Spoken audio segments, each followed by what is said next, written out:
Azərbaycan dili dünyanın ən inkişaf eləmiş dillərindən biridir.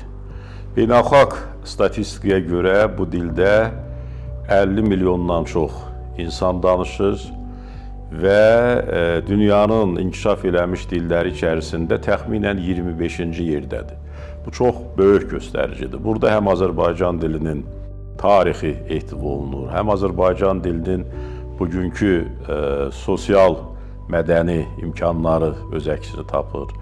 Azərbaycan dilində yaranmış çox böyük və yaranmaqda davam edən çox zəngin ədəbiyyat, mətbuat, elmi əsərlər, bunlar hamısı Azərbaycan dili adlandırdığımız hadisənin o məzmununu, möhtəviyyatını təşkil edir.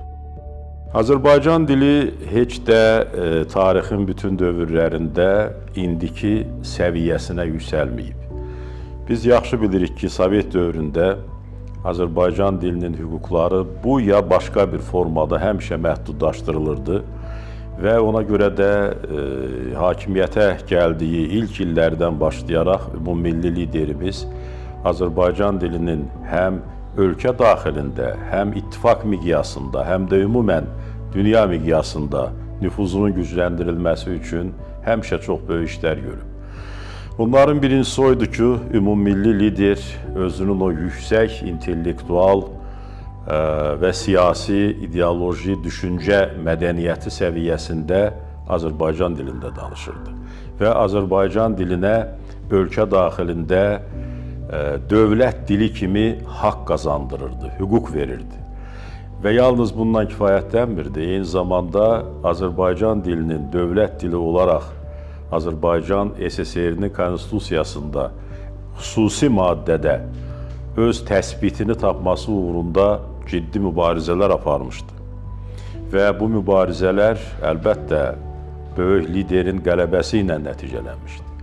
Eyni zamanda Heydər Əliyev Azərbaycanda ədəbi dilin, bədii dilin inkişafı üçün, ədəbi dilin ən müxtəlif üslublarının inkişafı üçün çalışırdı. Ona görə də Azərbaycan ədəbiyyatına, onun inkişafına, onun zənginləşməsinə, onun yeni yaradıcı gənclər hesabına daha geniş imkanlar əldə eləməsinə çalışırdı və bunun üçün ədəbiyyata xüsusi qayğı göstərirdi. Azərbaycan yazıçılarının demək olar ki, bütün qurultaylarında iştirak və çıxış eləmişdi.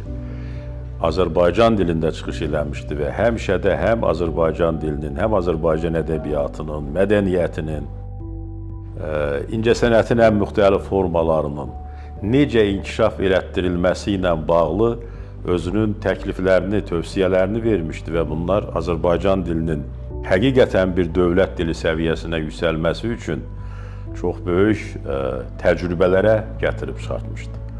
Sonrakı illərdə Azərbaycan dili Azərbaycanın xüsusilə müstəqillik qazandığı dövrdə dövlət dili olaraq özünün tam müəyyənliyini, tam rəsmi həllini tapdı. Bu da təsadüfi deyildi ki, 1995-ci ildə Azərbaycanın ilk konstitusiyası qəbul olunanda dilin adı məsələsi ayrıca müzakirə olunmuşdu və ayrıca referenduma çıxarılmışdı. Bununla ölkə başçısı, dövlət başçısı və dünya Azərbaycanlılarının lideri daha böyük bir cəsarətlə onu göstərirdi ki, bəli, yeni yaranmış dövlət, müstəqil Azərbaycan dövləti öz dilinə xüsusi qayğı göstərir. Və bu Azərbaycanda tək dövlət quruculuğu yox, həm də bir millət quruculuğu işi idi. Çünki millət dili ilə daha çox tanınır və o millətin ki, dili yaşayır, inkişaf eləyir, o millətin ruhunu, əhval-ruhiyyəsini özü çatdıra bilir və başqa dillərə xüsusi ehtiyacı olmursa, bu artıq millət quruculuğunun o mənəvi, lingvistik sahədəki şərtidir, hadisəsidir. Azərbaycan dili son illərdə Azərbaycanın ərazi bütövlüyü uğrunda mübarizədə Azərbaycan prezidentinin çıxışları timsalında həm də Vətən müharibəsində iştirak elədi. Azərbaycan prezidenti və dünya Azərbaycanlılarının lideri İlham Əliyev nəinki Azərbaycanca çıxışlarında, Azərbaycanca verdiyi məlumatlarda o həyəcanlı, emosional və tam bir gerçəkçi məlumatlarda həm Azərbaycan dilinin nüfuzunu yüksəldirdi, Azərbaycan dilinə yeni enerji gətirirdi, həm də Azərbaycan dilini xalqın tarixi ilə, bugünü ilə və xalqın gələcəyi ilə bağlayırdı. Və Azərbaycan dilinin bir əskər kimi Azərbaycan xalqının ərazi bütövlüyü uğrunda mübarizədə iştirakı Azərbaycan dilinə yeni səlahiyyətlər gətirdi. Və bu səlahiyyətlərin gətirilməsində Azərbaycan Prezidenti İlham Əliyevin rolu əlbəttə çox böyük idi, çox ciddi idi və çox perspektivli idi. Azərbaycan Prezidenti hətta rusca, ingiliscə çıxışlarında da Azərbaycan dilinin ruhunu və məntiqini ifadə eləyirdi. Bu artıq tamam ayrı bir məsələ idi.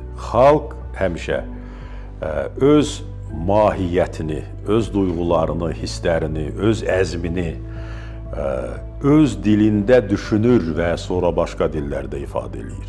Yəni o başqa dillərin özünə də xalqın dili hansısa o xalqın özünün timsalında xüsusi bir ruh gətirə bilər, xüsusi bir dil tipi formalaşdıra bilər. Ona görə də Azərbaycan dilinin gücü, qüdrəti həm onun birbaşa özünü ifadəsində, həm də bu dil təfəkkürünün bizim xalqımızın böyük təfəkkürlərinin vasitəsi ilə başqa dillərdə ifadəsində də özünü göstərir.